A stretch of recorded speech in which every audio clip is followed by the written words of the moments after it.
First off, rest in peace, neighborhood nip. I ain't crip, but I'm on that neighborhood shoot. Building businesses that black owned. If you hustle, better hustle till your pack gone. If you work, better work till your back hurt. And if you rap, make it better than your last verse. Yeah, more lyrics. Stick and move, Javante. AJ, El Presidente, Eddie Kane University. Hill gon' heal, regardless. You, Buchanan, Bethel High School, by way of 3-Man Weave, LLC. Michelle, producer, based over here. You can catch this wave from the Marlins to the Mariners. Doing things you can't believe. It's the 3-Man Weave. Oh, Yeah, tripping. left it up. Pause. I'm trying to do your job right now. Now who throwing who under the bus now? It's only right. Oh man, quick with it. Hey, listen, y'all know who it is. It's your favorite pod, the 3-Man Weave. We here in the building. This episode 199, baby, bro. 199. That's crazy. Damn, we only record once a week. Only once a week. So that means we some consistent. You can catch us on all major podcast platforms. 3-Man Weave, Instagram, Twitter, 3-Man Weave _. You can email us at podcast.3.man.weave@gmail.com. I'm Hill. And Hill gonna hear regardless, baby. Let's get it. But who do I have with me? You got your boy Cannon, Laker fan, international. You feel me? Talk to him. We here, man. We representing, sports renown. We do a little boxing, a little football, a little bit of everything. But your boy is in the building. Who else we got, man? And you already know I'm your private dancer, dancer for money. Do what you want me to do. Yeah, you already know what it is. You got AJ, you got your red cup, and we are drinking a virgin drink. So this is just all energy. This is all natural energy. Yes, man. Nah, mine ain't a virgin. Mine ain't been ran through around this line. But to answer this first right off the rip, yes, we will be talking about the Lakers later on in the episode. And after the episode, we will be recording an episode of LLC with me and Cannon, Lakers Lounge Confidential. So we're getting all your Lakers out the way. That's cheating. How? That's cheating. Cause y'all gonna rebuttal the roster changes. Look, I'm just playing. Don't kill me. Don't kill me. You're welcome to join us if you want to. Oh, I'm gonna be there. I'm gonna be there. Ball don't touch the floor, baby. Ball don't touch the floor. Come on, man. We had some boxing. We previewed the fight last week, so it's now time for the recap. Devin Haney, Lomachenko. Is it time for the recap? It's not time for the recap. Now, see, that's what's happening when you let me go first. First and foremost, let's rewind. First and foremost, let's pay our respects. Rest in peace to Jim Brown. Yes. So Please. Let's rest in peace to Jim Brown. Hill didn't send me the graphics, so I'm currently doing that right now. So I did. Oh no, you sent it. I'm just saying I'm currently uploading them, so they're not here yet. So say it right. I sent it late. Okay, you sent it late. That's why. Don't say I didn't send it. Everybody over, trying to delay a little bit so we can get the graphic up. Oh, it ain't yet. Well, at the same time, as we talk about Jim Brown, we lost another legend as well this week, Tina Turner as well. We don't have a graphic for her, but we want to pay Anime Bullet. We definitely losing legends, but what's crazy? It's not a sad time because they are at that age when it's time for the you live your life and it's time to just bow out gracefully. I'm not wishing death on them. I'm just saying, but they lived a full life. Yeah, when you live a good life, man, we could celebrate you. We don't gotta. Everything doesn't have to be like mourning. You know what I mean? And I think that's what both of them would have wanted, man. One thing I like to shout out both of those icons is because that's what they are. Absolutely. They stood for something. You see what I'm saying? And today, a lot of famous people don't really stand for. It's like they want to be in the middle of the politically correct all the time. Nobody wants to make a stand. But money or nothing, man. Money or nothing. That's how people take it. Jim Brown was willing to make a stand during a time where there was serious backlash. You think about cancel culture now, like he would have got canceled for real back then. That was killing culture.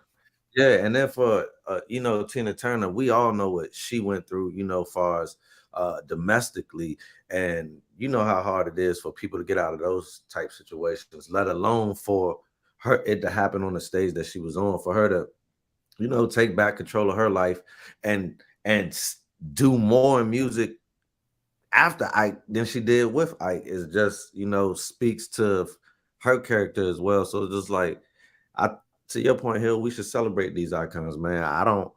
We don't got to be sad for them. I feel like the people who are in the field that they're in, take the torches that they gave you, run with it, man.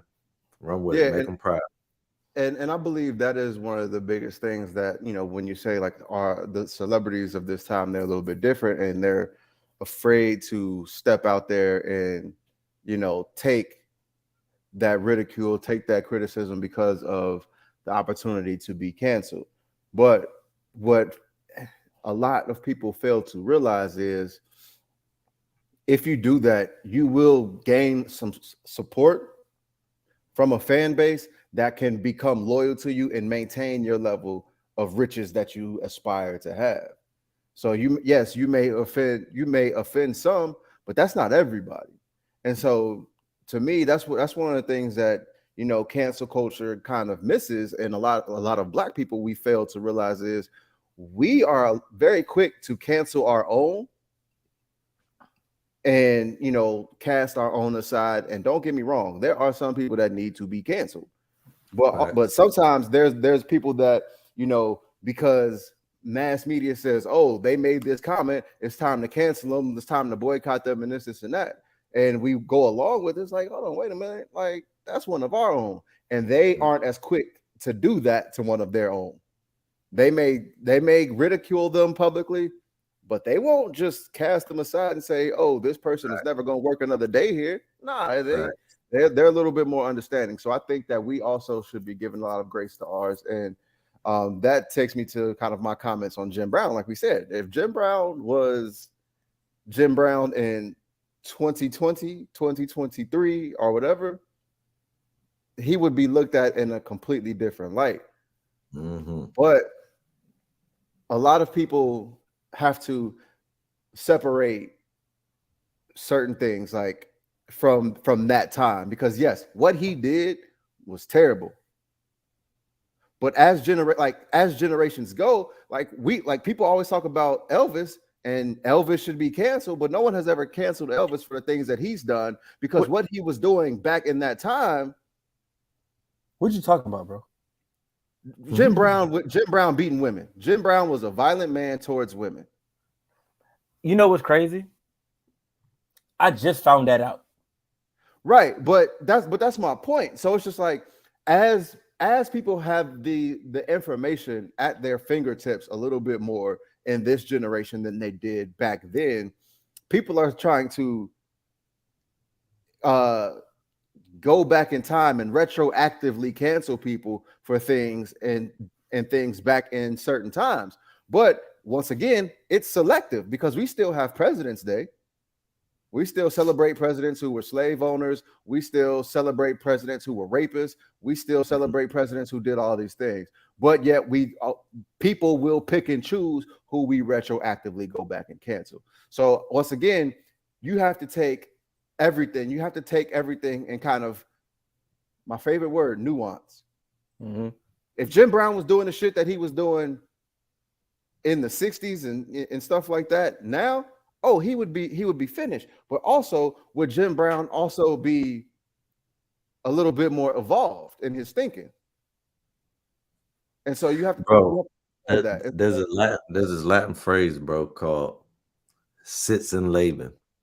I learned about it when I was studying religious texts, bro, and it basically says that you can't, when you read religious texts like the Bible or the Quran or the Torah, like that, before you read whatever chapter or whatever section you're reading, you're supposed to ground yourself in the setting. And that's what the word sits and labor means in Latin. It's the setting, bro. So it's like a lot of times, like when you talk about the Canaanites or whatever in the Bible, and you're talking about these people, they don't live by our rules today. So it's like certain things that they did, or even certain phrases that they said, meant different things. So it's like when you read it today, literal, you will get a very wrong understanding of what you think you're talking about. So it's the same thing with people in cancel culture. Like AJ said, you have to go back to the time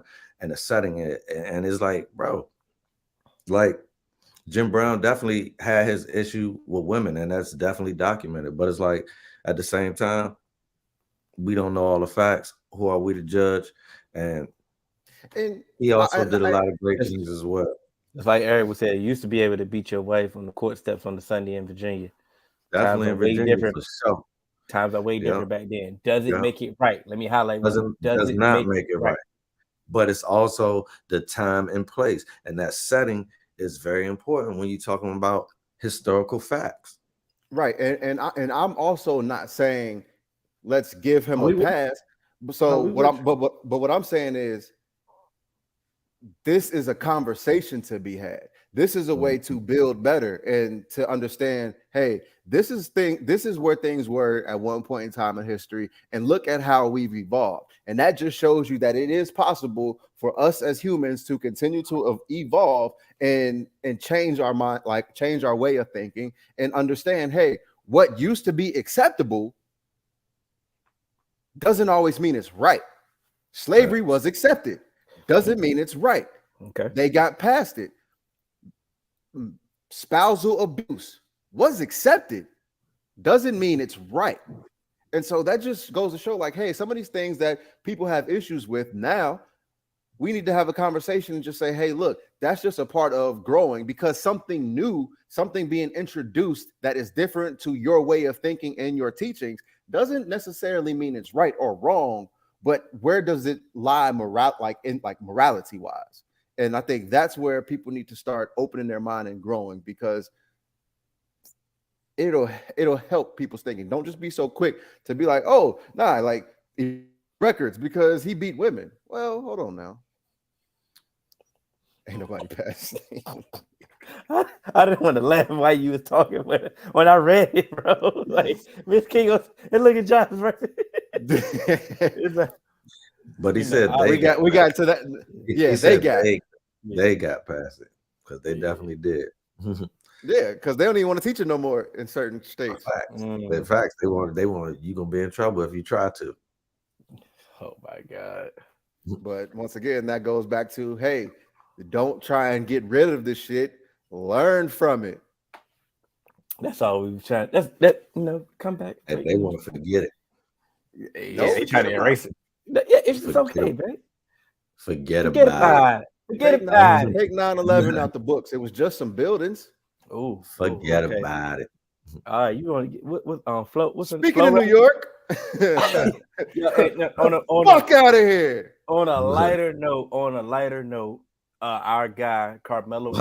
Why did Melo do that though? Why does he do that? Bro, that's some of the most gangster shit ever. Like, and it would it would be uncontested rebounds. Yeah, bro. We'll get the answer soon. He gonna go on the podcast run eventually. Somebody's going to ask him. You know, he's been on a few podcasts, but nobody really asked him. Sometimes he'll throw your name. Hey, Jarvis, stop this corny shit. Stop saying that, bro. Like, that is the corniest shit ever. Why are you saying that? What's the purpose? Like, it's not even funny. For the real ones, man. All right, let this man end his career happy. Like, you know what? Putting this man out the pasture. And that's what I really wanted to get to when it came to Carmelo. I believe Carmelo is one of the most disrespected legends that we have in this social media era. So. Who's more disrespected than Melo? I don't feel like he's disrespected. I feel like he's right where he's you a goddamn lie, bro. You a goddamn. I'm gonna tell you why, because he's not even acknowledged as the real Melo anymore. They got LaMelo as the real Melo now. Bro, that's because they disrespectful, bro. ask kids, bro. They ask kids, bro. That's the a way it works. disrespectful thing. Them kids No, don't bro. know And so listen, I work with kids, bro. Kids only know about now, bro.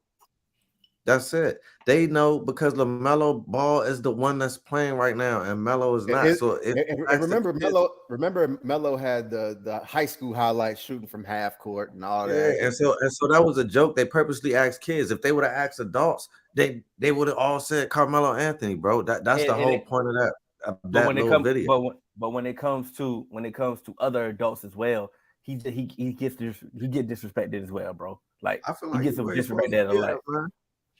I ain't saying he's supposed to be ranked top 5 or anything, or he the GOAT. I'm just saying, Melo, this man some respect, bro. He's where he at. He's where he at, man. And what I'm saying, bro. And I think another reason why people look at some of that's warranted. You feel me?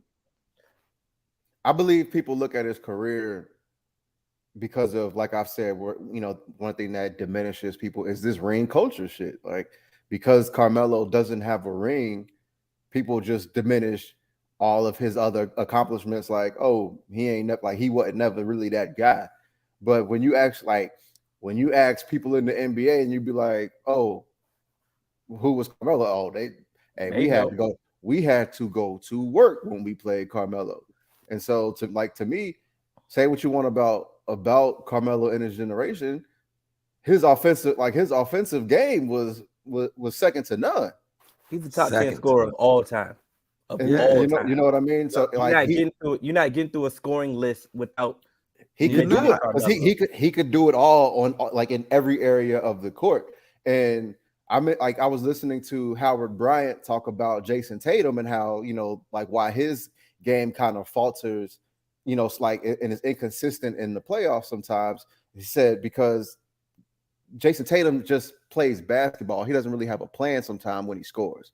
Like he said, like when you look at all the greats, they have a spot where they can go.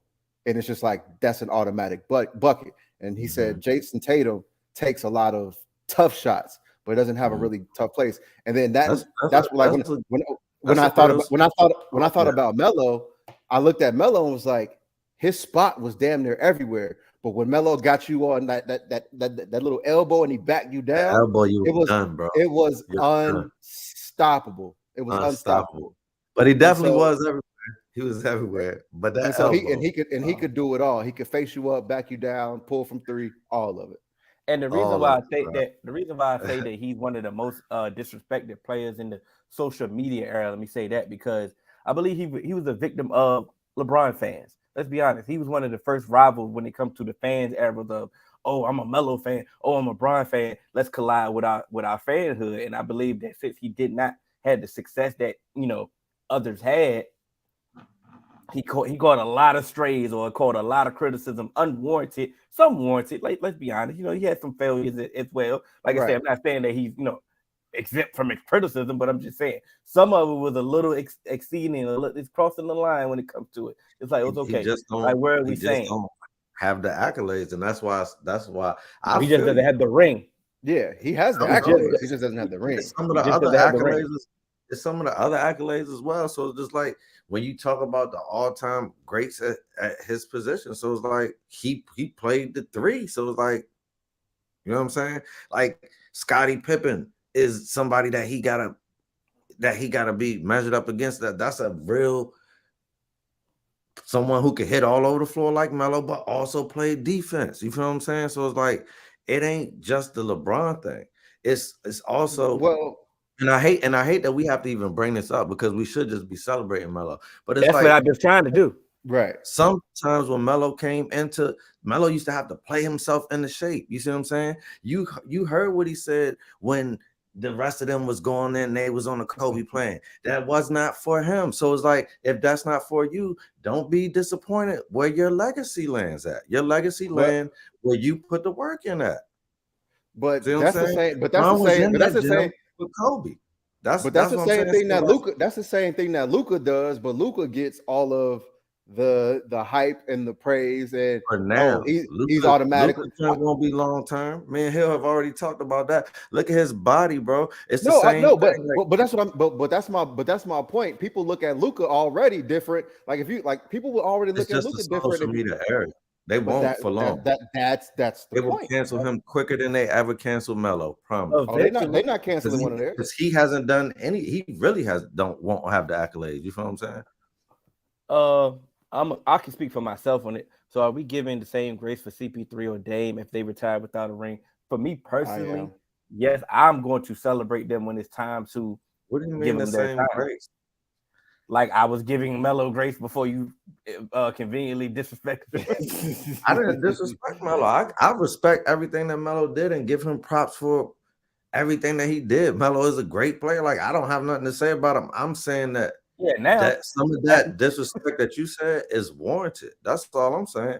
And if CP3, I feel like his thing is, I feel like we have to look at it all different. To me, you don't get the respect for the ring. You get the respect for how you play. And CP3 will have a hell of a career. So how can I not give him grace? What am I supposed to say when he's done? CP3 was trash?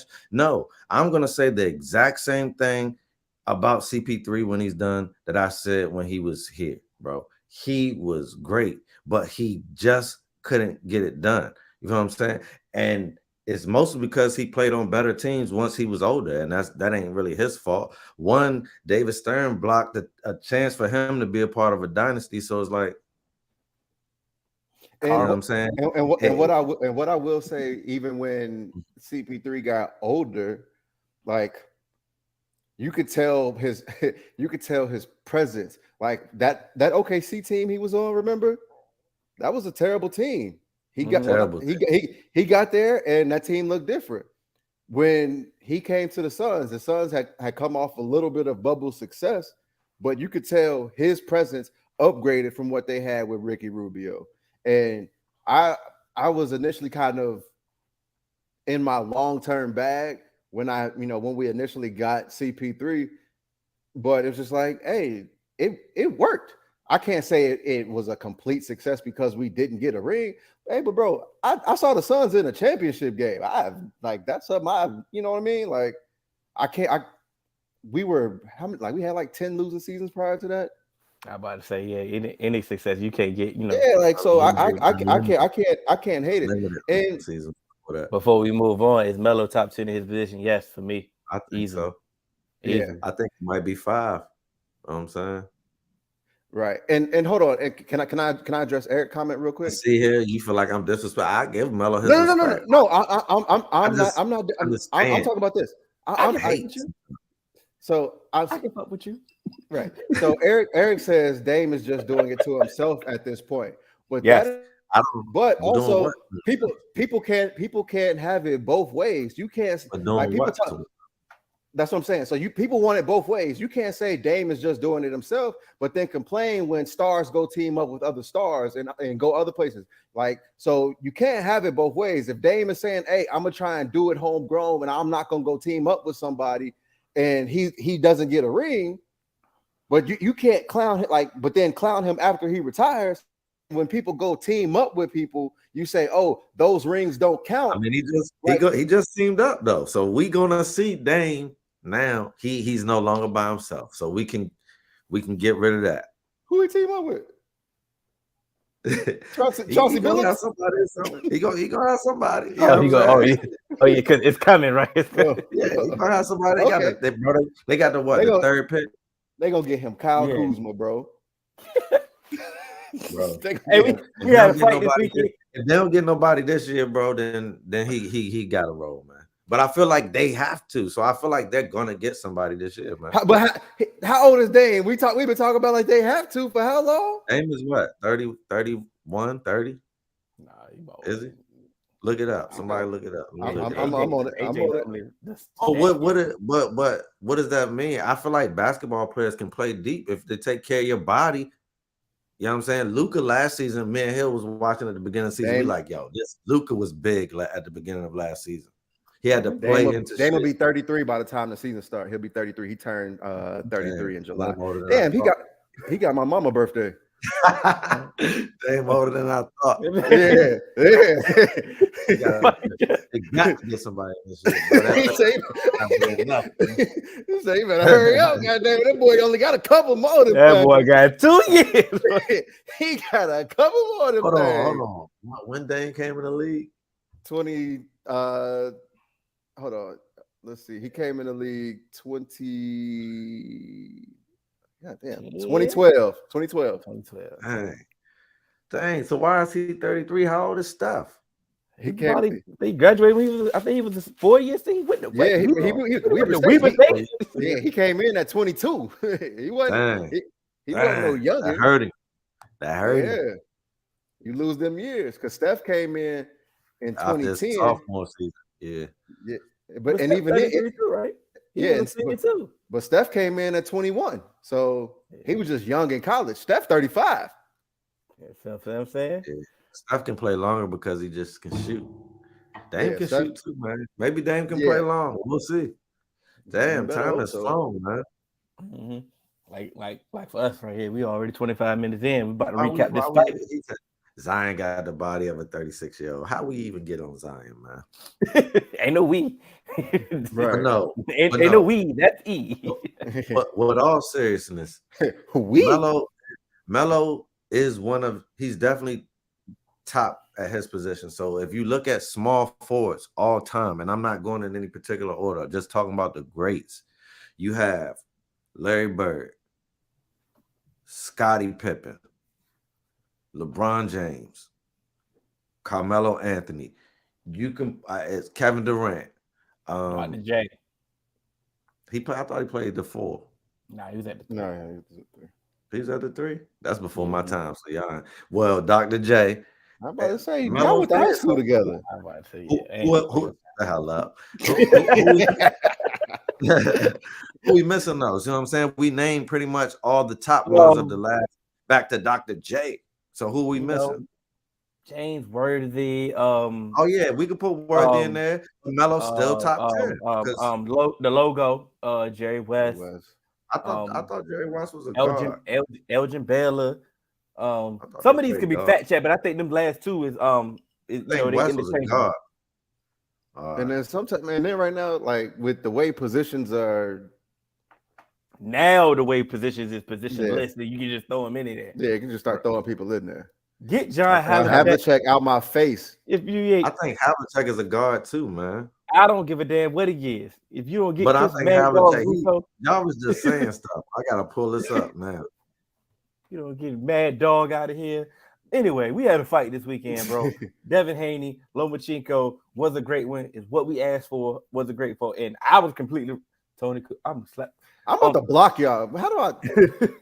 Kukoc is a power forward, man. Bro, why want to say what Havlicek? What's his position, man? I was wrong. I said that fight was gonna be a boring ass fight, didn't I? Yep. I was far from it. Yeah. It was good action. It was good back and forth. You actually called it correct. You said a technical chess match. Yeah, did I say it was gonna be boring? No. You said it was going to be boring just for like outside of boxing purists. This was actually a technical boxing fight that had back and forth action that everyone could enjoy. So you were on the right track, but you didn't know that the back and forth would be as explosive as it was. Yeah, I was close. I'd take 50%. Hey, if that was a 3-point, if that was your 3-point career percentage, you'd be a Hall of Famer, bro. You know what time it is. Greatest 3-point shooter ever. I let it fly. But and to Hill's point, I think a lot of people in the world don't understand technical boxing. And what happens a lot of people in the world don't know boxing, period. In boxing, if you don't knock someone out, they don't understand it. They don't understand how it is a round for round sport. And if I just beat the brakes off of somebody in the 9th round and it looks great, but I don't finish them, guess what? That's probably only 1 point for me. So if they dominated and without even beating my ass, the rest of the fight, then they can easily win that fight. Also, close fights can go either way when it comes to judges on a technical card, because AJ and I looked up the rules to judges a long time ago, and it literally says it is subjective. It is one of the only sports where the score in charge is allowed to be subjective. Now, I do stats for a living, and in basketball, there's one stat where the statistician, it is at their discretion, and that is the assist. Every statistician gives the assist different. It is based off the same thing, but I might have a tighter leash than Hill might have. Then AJ might have an even tighter leash, and it's his discretion. If he doesn't log it, then it won't be that if he's the higher statistician for that game. With that being said, there are a lot of people saying that this fight was a robbery, and that is blasphemy. And because everybody was saying that, I had my guy AJ pull up the example of what an actual robbery looks like in boxing. This AJ, here is roll the clip. And then later in the round, again, another push there. Okay, that's one connected punch. And then Tony Weeks, but it's not even clean. None of this is clean. I'm just saying that's one so far, one connected punch. And then he stepped in and stopped, bro. He stepped in and stopped that, bro. And it reminds you, Rolly was losing that fight. Backstory, Rolly had already been knocked down in that fight, and this guy had not been knocked down. That is what you call a robbery. And even at the end of that fight, Rolly said he wanted to continue. I wanted to continue. We should have been able to continue. That was a bad stoppage. That did not happen in the Haney Lomo. It went to the scores card, and they scored it round by round, unanimous decision. It's very hard to say a robbery in a unanimous decision. Maybe in a split, not in a unanimous. But here's my thing. Even if you hate the 116 to 112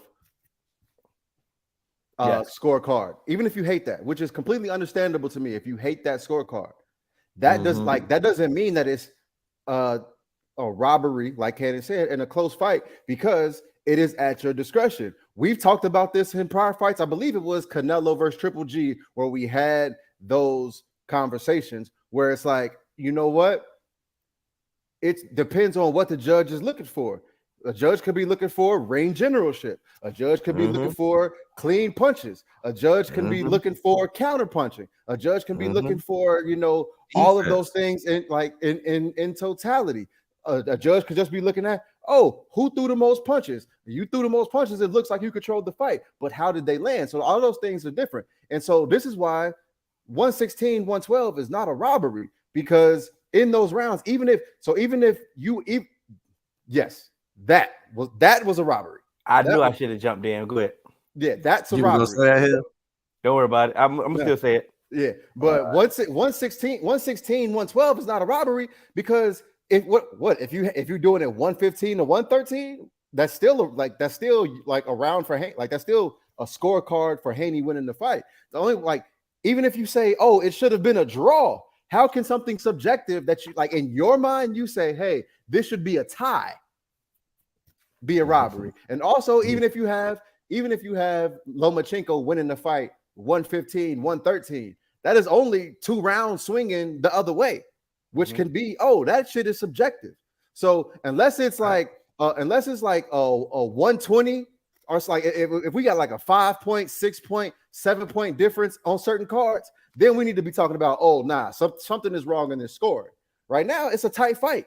And a tight fight, people are gonna see it a certain type of way. And so it's not a robbery. They watch more boxing than any of us, bro. But also, these judges have been in place for so long. Loma, you could have finished. I know. Hold on, wait. I could have went for the kill. That's your fault.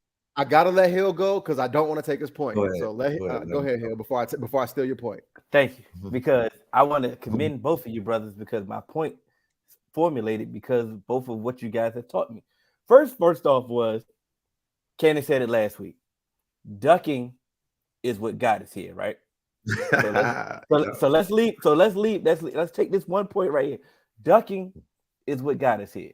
We've been speaking about age and about other players. Lomachenko ass is old now, right? Mm-hmm. Okay, cool. Speaking of the Joe Horn and Pacquiao fight, AJ told us he had a conspiracy. The reason why Joe Horn won was because Bob Arum had to promote this fighter to get him, to get him up in the ranks so he can keep him up in the title ranks. So then Terrence Crawford can beat his ass and get the belt. But it was conspiracy because at this point we can't keep Pacquiao. You are who you are. Mm-hmm. So a win on your resume for Joe Horn can propel you up in the ranks and keep you up. Lomachenko's old. We do not need Devin Haney ass losing right now because we need to keep him up in the rank because we are getting the money fights that we like. So the fact that your ass been ducking him all these years, you're not going to get rewarded on these cards because he is the champion. What y'all told me, you got to go beat the champion. You have to knock the champion out. And Cannon just said it. You let it go to the you let it go to the go to the card, go to the judges. You had him hurt. And then he won the 12. If you won the 12, that's the last. That's always the last remaining. You could have got that draw if you won that 12. So based off what y'all guys have told me, first off, you didn't beat the champ. You had to beat the champ to win. When it comes to the decision, the decision is going to always lean towards the champ. Haney got all the belts. Like I said, Haney is younger. Loma, you may go back to war. Who knows what you about to do next? You know what I'm saying? Who knows? But we know we can't keep promoting you for so much longer because you're old. So when it comes to the decision, it's in the back of my mind. Oh, we got to get this to Haney. That's my thought. Now, with that being said, I don't want to take away. They fought great fights, bro. They both had game plans. And I will say that this was a chess match because neither averted from their game plan. And this is you were texting Rashad Hill, so I watched the fight at Rashad's house, right? Rashad says, and you can ask him this. Rashad says to me, he says, it's a draw or Loma or Loma wins. I said, bro, some of those rounds that Loma landed his punches on, I said Haney got off. He got off in those rounds too. It's just that Haney was a little bit more hurt, but I said a little bit more hurt. You can't put that on a scorecard. It's just a punch is a punch is a punch. It's like if I'm hurt, you either got to put me down or I survived it. That's a chance. It's subjective. That's a chance sometimes. If you survive a good punch, you might get a point for that. You know what I'm saying? So it's like, dang. So it's like I told him, I said, bro, Haney might have banked enough rounds to win this. I looked him in his face, bro. And when they said and still, bro, he looked at me and he just got me up, bro. Because even before that, he said, if it is a draw, he said, Rashad be hating on Haney. He said, Haney got my respect now. He said that, bro. So it's like, even if I said, bro, and I would take it because draw or not, I'll take it because this was two champions. This is what we've been asking for. And I'm not going to try to discredit Loma because he laid it all out in the ring. But Haney did too. And they both left beat up. So it's like, bro, it's a great fight. I would like to see it again, but to y'all's point, it probably won't happen. That ain't especially with the way Devin Haney talking like that shit ain't about to happen. Social media has tried to spin it, so it's like he gonna have to move on. The way that Loma camp has.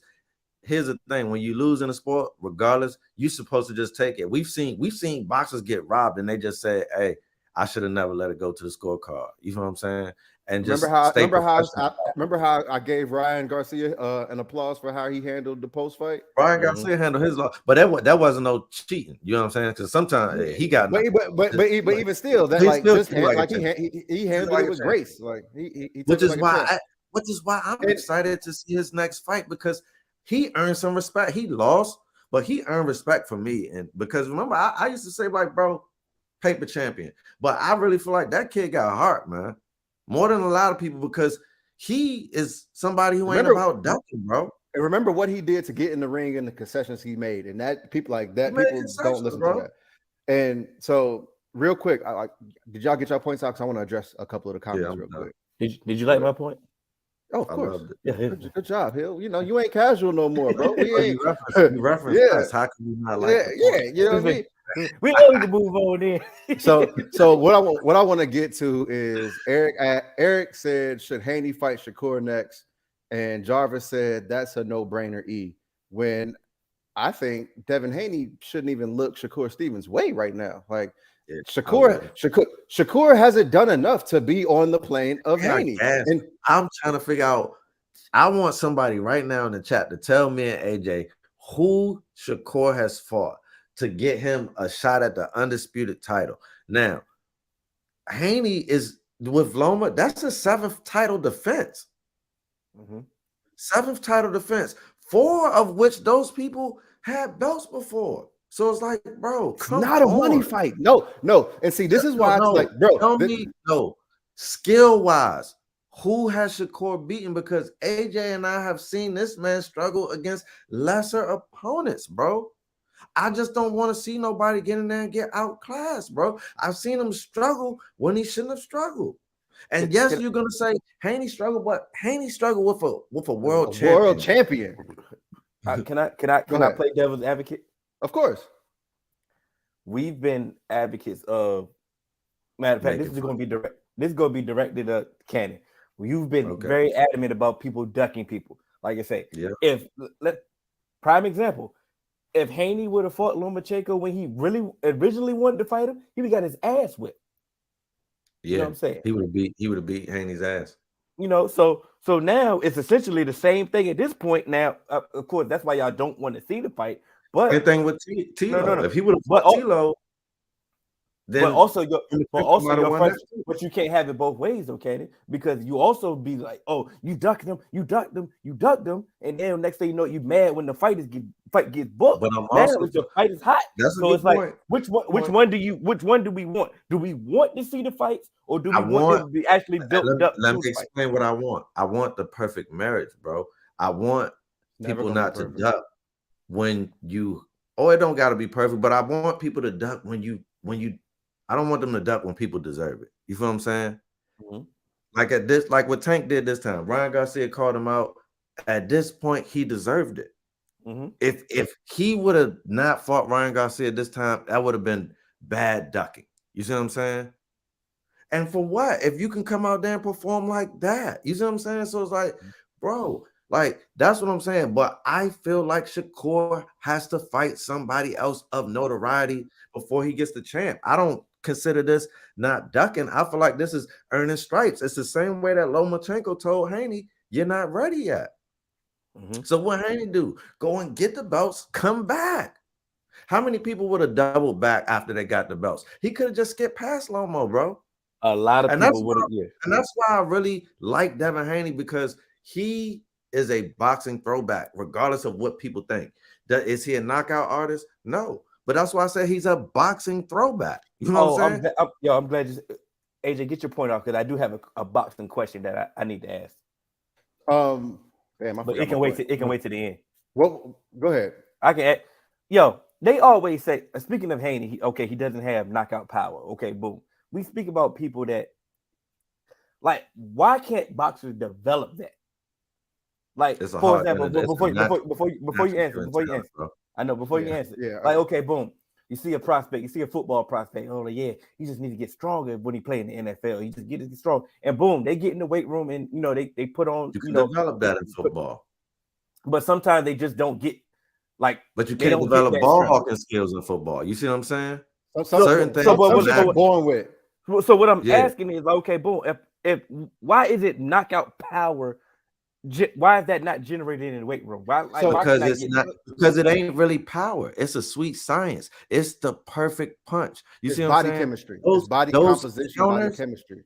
Those counters, Javante timed that first counter with Ryan so hard that his own body momentum is working against him now. So it's like you ran into my fist. You see what I'm saying? I didn't even have to throw it that hard. And Tank says, I didn't even throw it that hard because you ran into that joint. You see what I'm saying? Because he fully understands the sweet science. Mike Tyson also understood that. They had great trainers who put them on to that. You know somebody else who understands the sweet science that's young and up and coming that these people don't know about?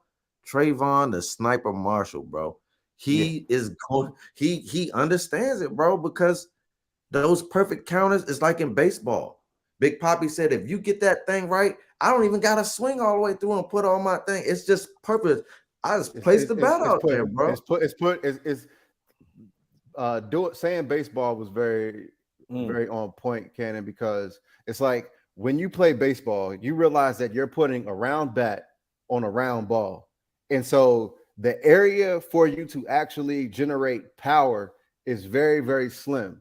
And you'll see people talk about Deontay Wilder, how Deontay Wilder has loaded hands, or stuff like that.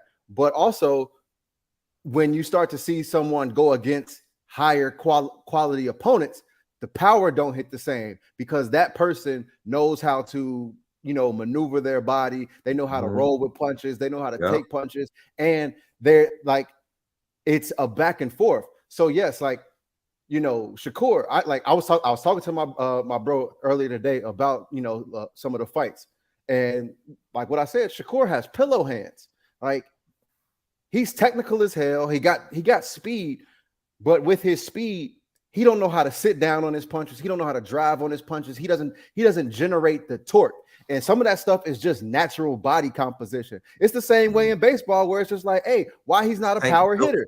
Because some people can't generate that torque and still maintain their precision, while some people can generate the torque and power but can't have the precision.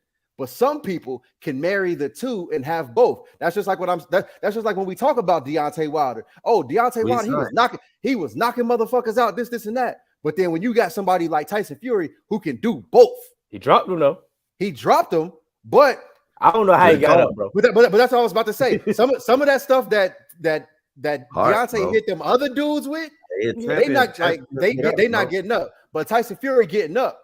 But some of that stuff that Tyson Fury was hitting Deontay Wilder with, it's like nobody, like, it's hard for anybody to defend that, because it's the perfect marriage of precision boxing and power. So it's just like when they classify fighters, it's like, oh, he's a brawler.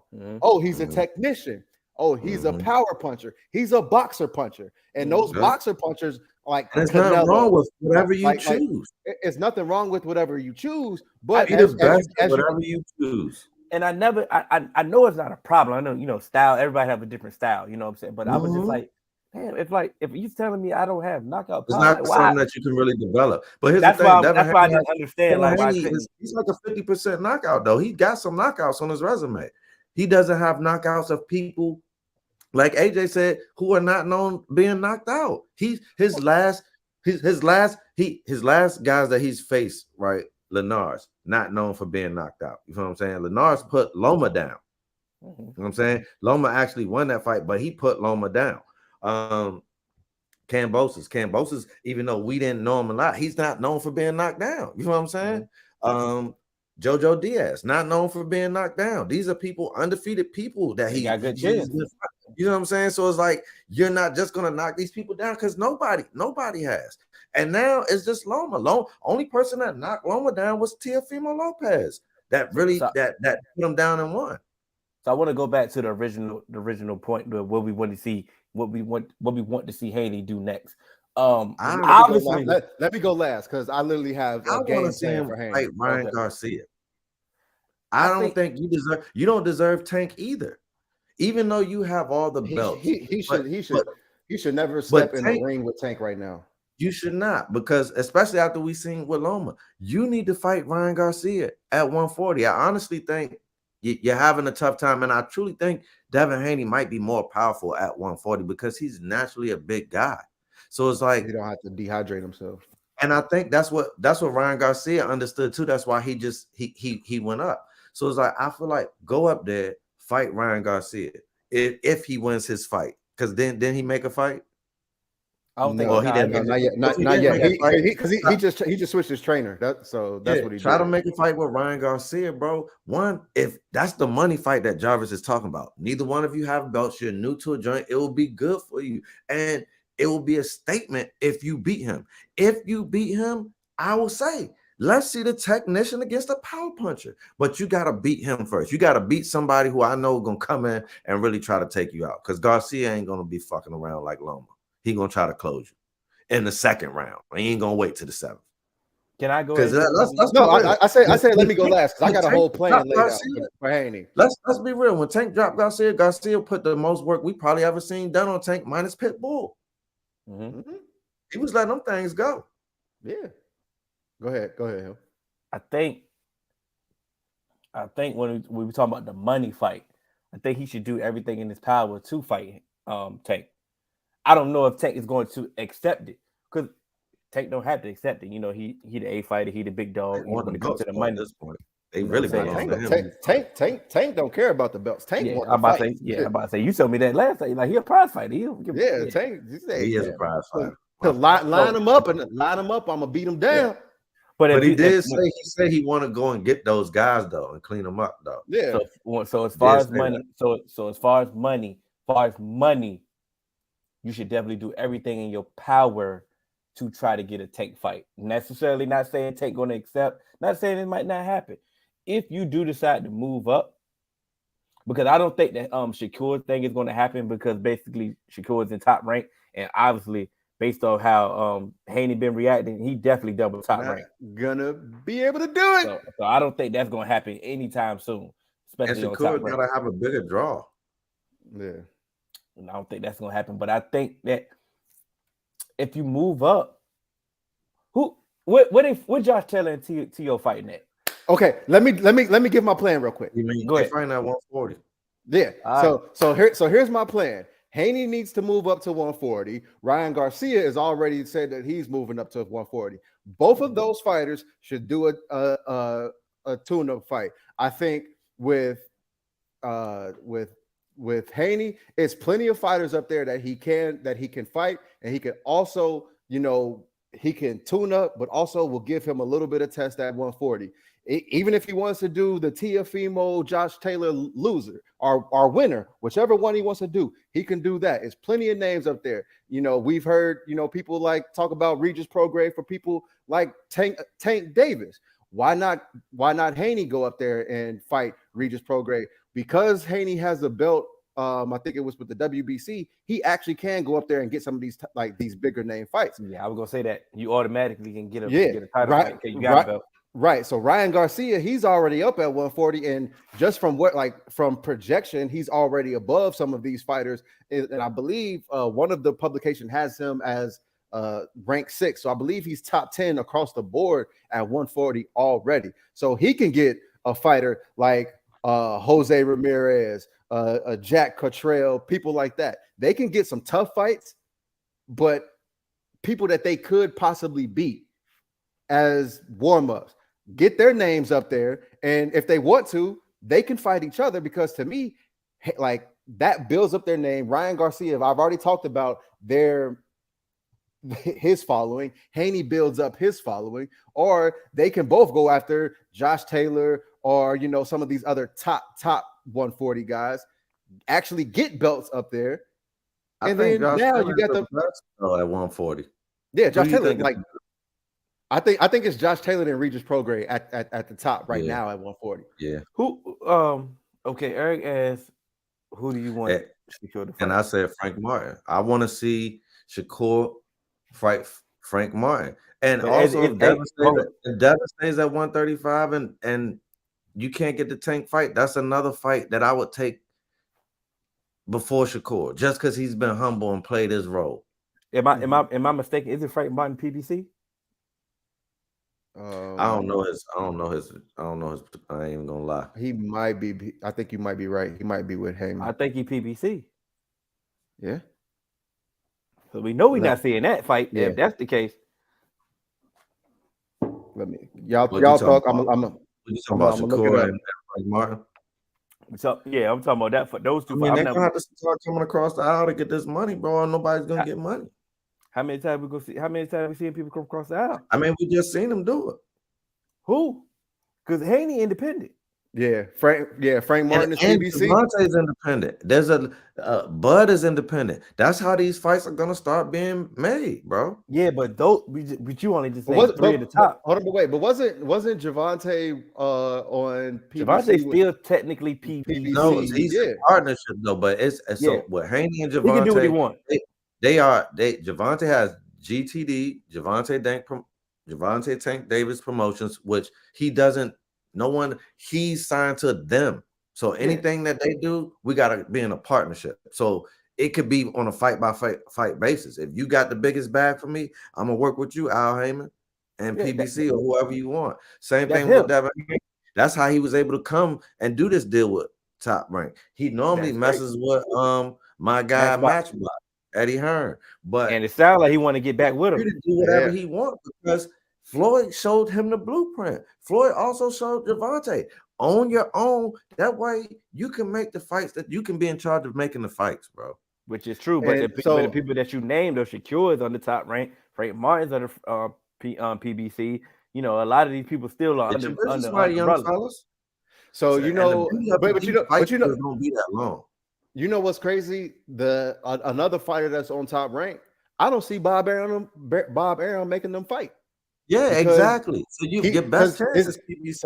So because his top fighter is Shakur Stevens, he has Vasily Lomachenko and he got Keyshawn Davis. He's not after what he's seen Lomachenko do with Devin Haney, he's not putting Shakur Stevens in there with Lomachenko.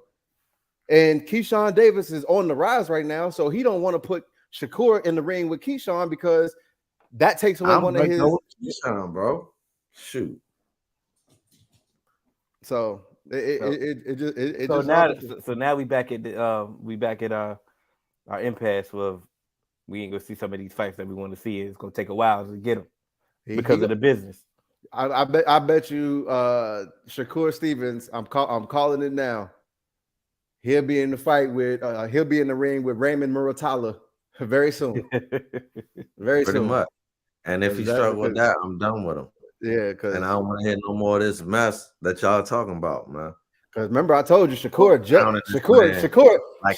just bought some cash. AJ. They be like, yo, he's scared of like, bro, like, have y'all seen Shakur fight? He ain't Javonte and nobody. Bro, like he going to 12, he going to 10. I don't even think he's been to a 12-round bout yet. But he's going to 10. He's going the distance, bro. In this boxing business era, he's done it properly by talking. Let me say that. By talking a good game. He's done everything he's supposed to do. He's done everything he's supposed to do. He's won everything. He's doing. I'm not knocking Shakur. I actually like Shakur. So the fact that his name is being circulated in these big fights is he's doing something right. He's doing something right now.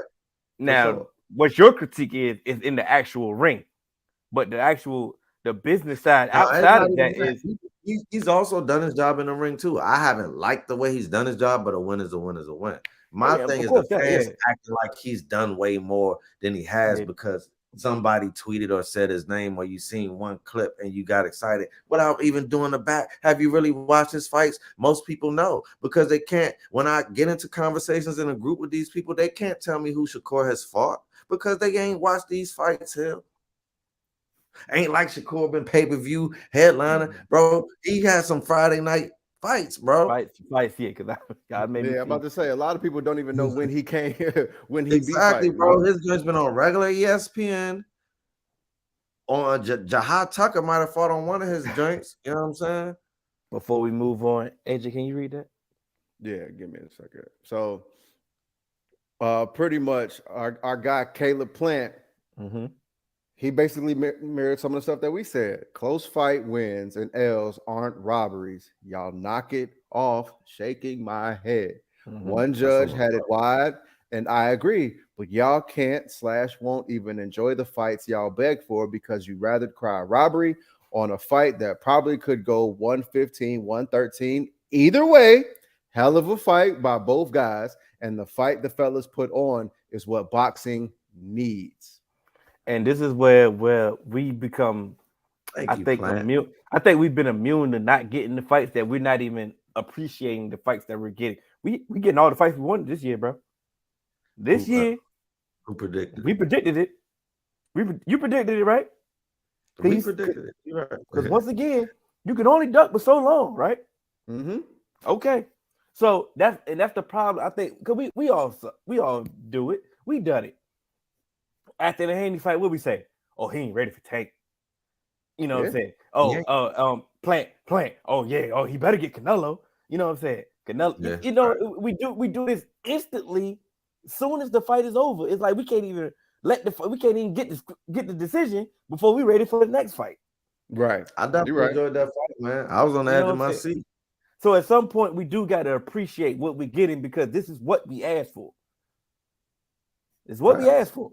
So at some point, we got to, you know what I'm saying? We got to sit back and just appreciate. Like you said, Ryan Garcia and Tank. At the moment the fight was over, oh man, who Tank fighting next? You know what I'm saying? You know, like, okay, bro, can we get the decision? Yeah, you're right. You know? Oh man, that's facts. You're right there. So a team lost, you know, bought the brooms out. Shouts out to the Lakers. Wow. Bring them. Oh, I hate that song. Never mind. Oh yeah, Bring them out. They Bring them out. ruined it for me. And I'm such a T.I. fan, but they ruined that song for me for real. But we can go ahead and get the floor to you, AJ. Go ahead and fix these Lakers. And since we don't rebuttal, this won't be long, so we go. I'm gonna just run through it real quick. So this is how we go fix the Lakers. I'm gonna give you a 3A, 3B step process. Okay. Step 1: do whatever you can to bring back Rui and Austin Reeves. Bring them boys back. Do what you can to bring them boys back. I'm sold on you. Step 2, and this is something that I've been screaming from the mountaintops for a long time, and y'all killed me because y'all said I was too hard on them, but then y'all came around. Step 2: stay the fuck away from Kyrie Irving. Do not pick up the phone and call Kyrie. Do you hear me? Do you understand me? Do not call Kyrie Irving. Okay? We got that? Okay. Oh, man. Okay. Step 3. I'm with you, bro. Step 3. Hey, spin the block on Buddy Hield. See if y'all can get him again. See if y'all can get somebody who is a knockdown fucking shooter. Spin the block on Buddy Hield. See if you can get him into y'all. Because look, the Pacers on the rebuild, right? Buddy Hield, he about to be 30. He's not like, he don't fit that timeline. See what you can do to get Buddy Hield. 30? Yes. So bro, see what you he might already be 30. No, but Buddy Hield is 30. So see what you can do about bringing in Buddy Hield. And look, whatever you got to do, see what's going on. Hey, just like with the Suns, see what's up with Fred VanVleet, Terry Rozier. See what's up. Yeah, facts. See just see, because everybody else pretty much. Hey, look, expendable. You know what I mean? You're expendable. Not 50-50. I was about to take Cannon Line. I knew you were. I'm gonna leave that to him. But you should have did it. That would have been tight, bro. He stopped himself. I heard he was about to say it. Everybody expendable. So look, you should have did it, man. So fully commit next time. So look, to me, that is the main things that the Lakers need to do to remain in contention. So I'm gonna repeat it. Step 1: bring back Rui and Austin Reeves. Step 2: do not call that motherfucker Kyrie. I don't do it. Matter of fact, take Bron's phone, block him, and delete the number, and then block him on IG. Okay, we good there. And then, like I said, hey, spin the block on Buddy, send him the eyes, send him the you up text. I want that Buddy here too, man. You know what I'm saying? So look, that's how I fix the Lakers. God damn it, that's how I would fix the Lakers. I say, hey, bro, we would be in contention with that if we could do that. I don't need no rebuttal here. That's actually I wanted to add on to it. I just wanted to say, please, like you said, don't call Kyrie. My thing is, bro, don't let Bron this offseason. Yeah, bro. Get him. Honestly, do your job. Do your job, Rob. You're too old. Like at this I don't point, give a damn. Lakers franchise cannot let older people dictate. Sorry, bro. We go chill. We go chill, bro. We got LLC. We got It's over, bro. AJ did a great job. We go let it. We go let it simmer like that. Let's talk about the Nuggets. The Nuggets are the only team as of right now as we record. Once we finish recording, we getting game 5 of the Heat and Celtics. So hopefully we'll see what's after that. But the Nuggets are in the finals, and it's a lot of rhetoric of, oh, they were disrespected. Nobody believes in the Nuggets. They were the underdogs and all this. Hey, you gotta earn respect. Thank you, Ken. They earned it. This is my thing. Jokic's been a 2-time MVP. It's been it's once the reason I'm like, okay, they've been losing in the playoffs. Mm-hmm. Losing in the playoffs. Not doing nothing in the playoffs. And nobody and said the team really ain't changed. The team hasn't changed at all. It's the same team. They running it back. But sometimes what I always say, when you that close, do you even need a change? You just need to execute better sometimes, bro.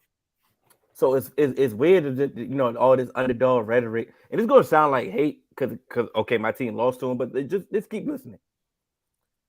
We've seen teams before. We've seen number 1 teams or top seeds before routinely be top seeds in the Eastern Conference or the Western Conference, right?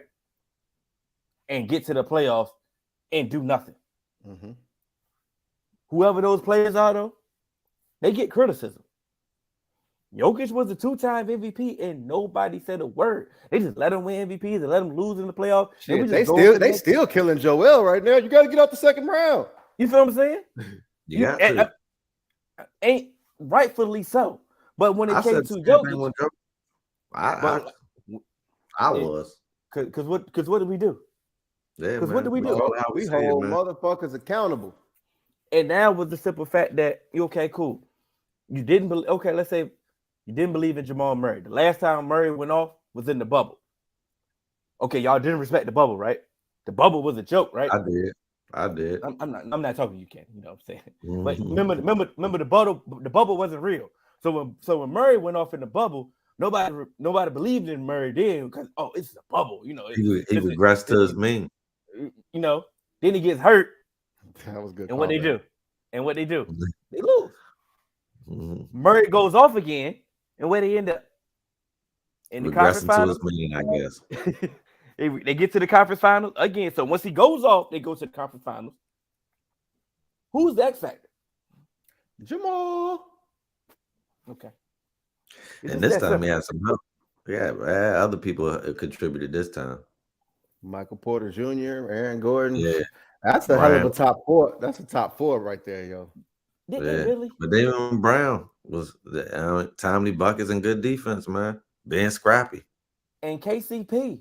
And it was crazy. KCP so that's house arrest KCP, bro. That's house arrest KCP right there. Thank you. I'm glad you mentioned that, bro. I didn't see KCP miss a shot. I'm sure he missed some, but not the ones that I seen, right? I know why. Bro, I know why. One of my keys that offseason was to bring KCP back. One of our fatal flaws is getting rid of a key piece to a championship run.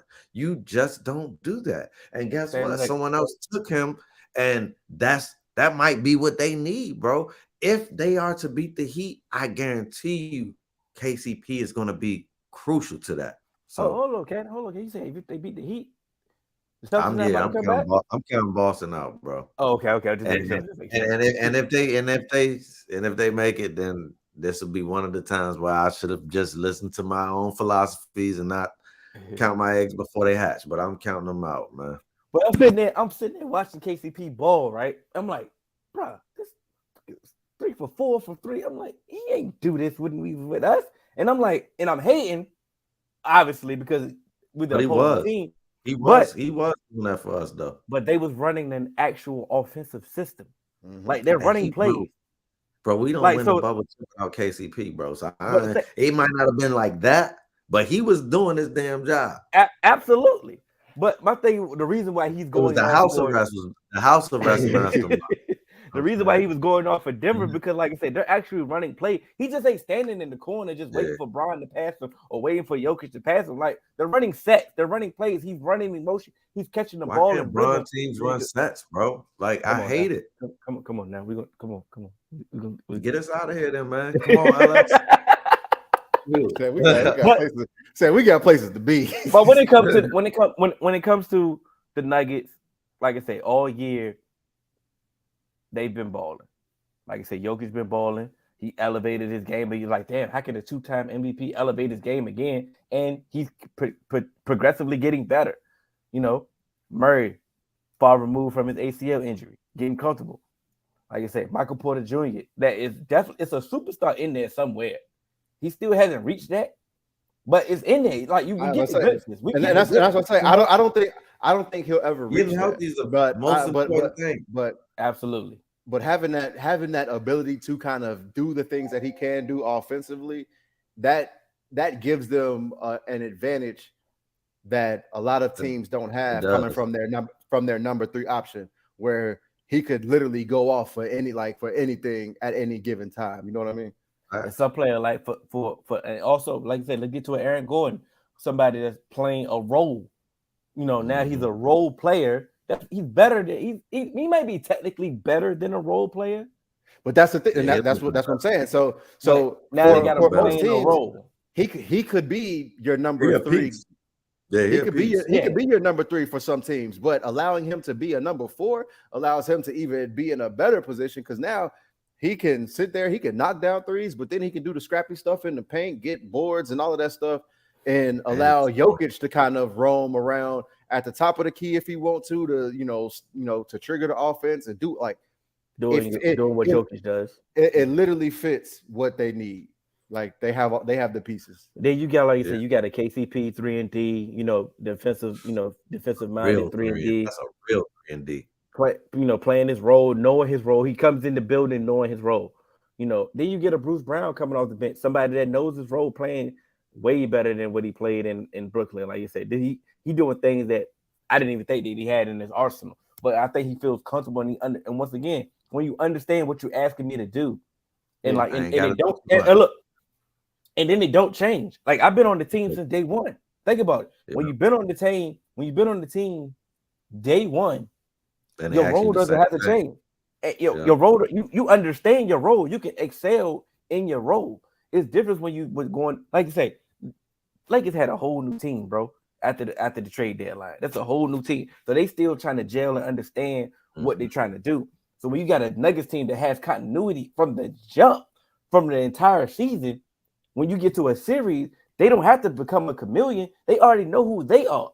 So now they're playing. Monty don't know his rotations.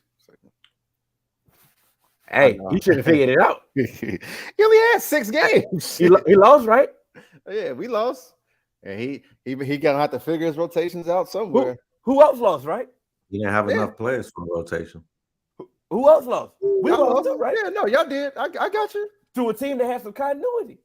Right. And that's what I'm saying. And that's why it's like, bro, each year in the playoffs, whether it had been that the Mavericks lost last year or this loss, huh? That was inexcusable. It was inexcusable, but I saw it coming because what I say the series previous. Oh, the Pelicans exposed us. And it happened. And as inexcusable as it was, I saw it coming. And so, hey, when I saw how that's bad GMing, man. That's all. You can't have an elite rotation without players. Of course not. But I think they swung for the fences, and they still got KD coming back next year, so we'll see. Everybody got a different set of rules. Come on now, you know this. No, they know this, but you know when we come up in here, you don't play by those set of rules. Everybody got to answer for some shit here, goddammit. Yeah, we not having we ain't giving you no passes. So my moral of my long-winded story is when people was questioning the different Nuggets, or could they win this, or could they lose? Could they lose this series, or do that? They didn't believe in them based off their track record of losing in the playoff. Yes, they deserve every bit of criticism, but at the same time, on the flip side, they answered the bell.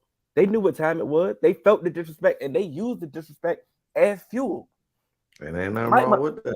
Mike Malone used that bull talking about something. Oh, everybody talking about the Lakers had figured it out. Nobody was talking about us. I don't know what ESPN or what broadcast he was watching because they couldn't never stop talking about Jokic triple-double in the first half. Like, I don't know what he was watching, but I understood what he was trying to do. You got to use them slights. You use the disrespect as your fuel and use it every time. So now that's what coaches do. That's what good coaches do. And players do. You remember, how I took that personal. You use that. So shout out to the Nuggets, man. It's no disrespect to the Nuggets because they did exactly what they were asked to do. You answered the bell. You're MVP, right? Play like an MVP in the playoffs. Y'all the number one seed, right? Play like a number one seed in the playoffs. Now y'all in the finals. And shouts out to y'all, man. Shouts out to the Nuggets, man. Y'all were just the better team. Every team that y'all played in this series, there's no logic, no X and O's about it. Y'all were just a better team. I mean, but that's the beauty of the NBA playoffs, though. It's a 7-game series. So it's like I've never watched a 7-game series and said someone got raped or cheated. I mean, it's always the better team. That's the one thing about the NBA playoffs is the champion at the end of that year. That's why that's why I said you can't discredit the bubble. Regardless of what it was, it was a 7-game series, bro. And the teams that lost, if we would have played 10 more games, they would have lost at the same ratio, bro. That's the beauty of 7, bro. It's the God's number. You feel me? So it's like, hey, that's the beauty. Like, but like you said, they were the number one seed, and they finally lived up to it. So kudos. Like you said, you got a 7-game series to try strategies, to try other lineups, to do other things, adjustments from which game, home court advantage. Like you had counters and do all of that. It's you have the opportunity, and like I said, if you are the better team, you always win. You should win. You should win. Shouts out to the Nuggets, man. Like I said, the Nuggets did their job. Like I say, shouts out to it's nothing negative to say to the Nuggets. Like I say, they even overcame the rig. It's the NBA rig. They overcame the script or whatever. Like I say. It's just that, The script was wrong from the jump though. When we were down 0-2, it said that the Lakers was gonna win in 5-5. But that was mathematically impossible. So I was like, this. That's why you got to talk to Miss King. She the one got the scripts. Yeah, but she said that before it came out. But after she said that, it came out. I'm like, yeah, this script terrible. Yeah, she ain't say nothing about our script. She ain't said nothing about the script since. yeah. We hold Miss King ass accountable. Been quiet as hell, ain't she? Yeah, with your script ass. them jokes in the comments, we ain't forgot. We ain't forgot. I thought she was exempt, but no, we same rules apply for your Yeah, the corgi, man. The corgi, we gonna hold him accountable too. Goddamn it. But he was wrong the series before that. I don't even know why we went back to him. Like, why did we even go back to this? But what you said, our guy Andy, his dog is better, man. Andy dog percentage way better. Hell yeah, way better. When we get back to the brew party Monday Night Football with his ass, way better than Corey. We don't get Corey. What is Corey? Huh? It ain't no Coogee. I tell you that. I hit him with the DDP, man. Hit him with the Diamond Dallas Page.